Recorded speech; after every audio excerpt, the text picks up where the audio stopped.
বিজেপির কেউ চুরি করলে সেটা চুরি নয়, আর তৃণমূলের চুরিটা চুরি। ভোটে কাজ করতে না দেওয়ার জন্য কেন্দ্রীয় তদন্তকারী সংস্থাকে দিয়ে জেলে ভরা হচ্ছে তৃণমূলের নেতা মন্ত্রীদের। দেগঙ্গায় কর্মী সভার মঞ্চ থেকে কেন্দ্রীয় তদন্তকারী সংস্থা এবং বিজেপিকে একযোগে আক্রমণাত্মক নিশানা করলেন মমতা বন্দ্যোপাধ্যায়। মমতা বন্দ্যোপাধ্যায়ের মন্তব্যে পাল্টাও কটাক্ষ করতে ছাড়েনি গেরুয়া শিবির। সারা দেশ জুড়ে এজেন্সি রাজত্ব চলছে। বিজেপি নেতারা বলছে গ্রেফতার আরো বাড়াও। ভোটের আগে তৃণমূলের নেতাদের জেলে ভরে রাখতে চায় যাতে তারা ভোটে কাজ করতে না পারে। বিজেপির কোনো দোষ নেই, তৃণমূলেরই যত দোষ। এভাবেই বৃহস্পতিবার দেগঙ্গায় কর্মী সভার মঞ্চ থেকে একযোগে বিজেপি ও কেন্দ্রীয় তদন্তকারী সংস্থার দিকে নিশানা সাধেন মমতা বন্দ্যোপাধ্যায়। দেখলেই বলছে চোর চোর, সবচেয়ে বড় চোরদের ডাকাতদের সর্দার ওরা, সবচেয়ে বড় চোরের মায়ের বড় গলা। মাদার অফ থিপস আর সাউথস মোস্ট। এক একটা কোটি কোটি টাকার মালিক। বিজেপি করলেই ওয়াশিং মেশিন, আর তৃণমূল করলেই জেলে ভরো। বলছে সব নেতাদের জেলে ভরো, কোনো কেসের বিচার হয়নি, যে টাকা লুট করেছে ফেরত পায়নি, সোনাদানা নিয়ে গেছে ফেরত পায়নি কেউ, জেলে ভরে রেখে দিচ্ছে। তার কারণ যাতে ইলেকশনটা করতে না পারে, যাতে পার্টির কাজ করতে না পারে। এজেন্সির গণতন্ত্র চলছে এজেন্সিকে দিয়ে। আবার নেতারা বলছেন গ্রেপ্তার বাড়াও, তা নালে জেতা যাবে না। তবে মমতার এই মন্তব্যের পাল্টা কটাক্ষ ছুড়ে দিয়েছেন বিজেপি মুখপাত্র শ্রমিক ভট্টাচার্য। তিনি বলেন, মুখ্যমন্ত্রী নিজের মনের আয়নায় অন্যের প্রতিচ্ছবি দেখছেন। মনের আয়নায় অন্যের প্রতিচ্ছবি দেখলে এই ধরনের বিবৃতি আসে। বিজেপির কটা চোর গ্রেপ্তার হয়েছে প্রশ্ন করেন মমতা। পাল্টা শ্রমিকের কটাক্ষ।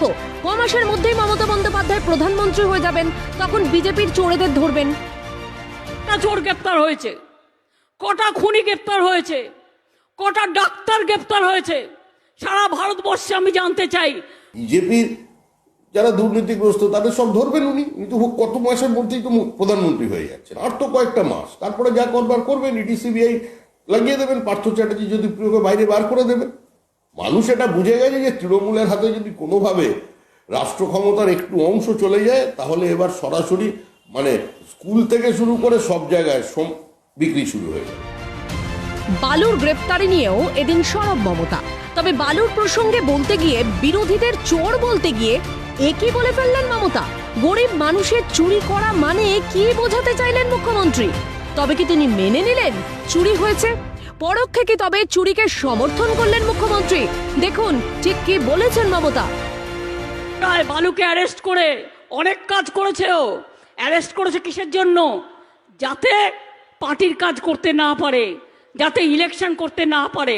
আর সেই সুযোগে সিপিএম, কংগ্রেস, বিজেপি একসাথে বেরিয়ে পড়েছে রাস্তায়, রোজ মিছিল করছে আর সবাইকে চোর চোর বলছে।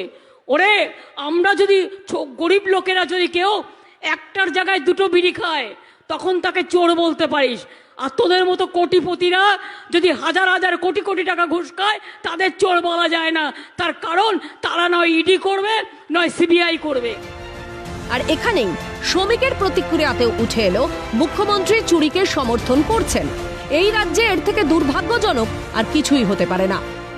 সমর্থন করছেন, এর থেকে দুর্ভাগ্যজনক পরিস্থিতি পশ্চিমবঙ্গের ক্ষেত্রে আর কিছু হতে পারে?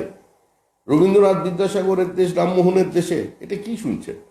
বালুর যে কোম্পানি ভুয়ো সমস্ত নথিপত্র পাওয়া গেছে, যে সমস্ত সেল কোম্পানি বাকিবুরের পরিবারের সঙ্গে তার পরিবারের লোকজন করেছে, ব্যাংক অ্যাকাউন্টে এত টাকা, বিভিন্ন জায়গা থেকে শয়ে শয়ে কোটি টাকার সম্পত্তি উদ্ধার করা হচ্ছে। তার মানে এগুলো বালু ঠিক কাজ করেছেন।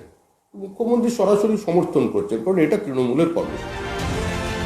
তৃণমূলের সর্বময় নেত্রী তার মন্তব্যের মধ্য দিয়ে মেনে নিয়েছেন তৃণমূল চোর। মমতাকে পাল্টা আক্রমণ সুকান্ত মজুমদারের। এটা মেনে নিয়েছেন যে আমরা চোর, মানে তৃণমূল কংগ্রেস চোর। তৃণমূল কংগ্রেস চোর হলে উনি বলেছেন যে বিজেপি নাকি ডাকাত। তো তৃণমূল কংগ্রেস নিজেই যখন মনে করছে চোর, ডাকাত তো কামড়া কিনা সে তো সময় এলে বোঝা যাবে। কিন্তু তৃণমূল কংগ্রেসের সর্বময় নেত্রী যখন মেরে বলে দিচ্ছেন যে তৃণমূলের সমস্ত নেতা চোর, তাহলে তো অসুবিধার কিছু নেই। জনগণ রাস্তায় দেখলে চোর চোর করে চিৎকার করবে। পার্থ চট্টোপাধ্যায়ের নামে দুর্নীতির অভিযোগ আসার পর, তার জেল যাত্রার পর দল তাকে ঝেড়ে ফেলেছে। অনুব্রতকে নিয়ে প্রথমে সোচ্চার হলেও এখন কেষ্টকে নিয়ে মুখে কুলু পেটেছে দল। কিন্তু জ্যোতিপ্রিয় গ্রেপ্তারের পর থেকেই মমতার প্রিয় বালুর উপর অন্যায় হচ্ছে বলে বরাবরই সুর চড়িয়েছেন মমতা। এমনকি বালু এখনো মন্ত্রী পদে বহাল রয়েছেন। এদিন তিনি বলেই দিলেন অল্প চুরিটা চুরি নয়।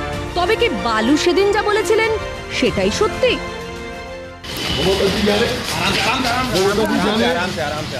আমি মমতাদি জানে ব্যাপারটা পুরোটাই জানে। Calcutta news.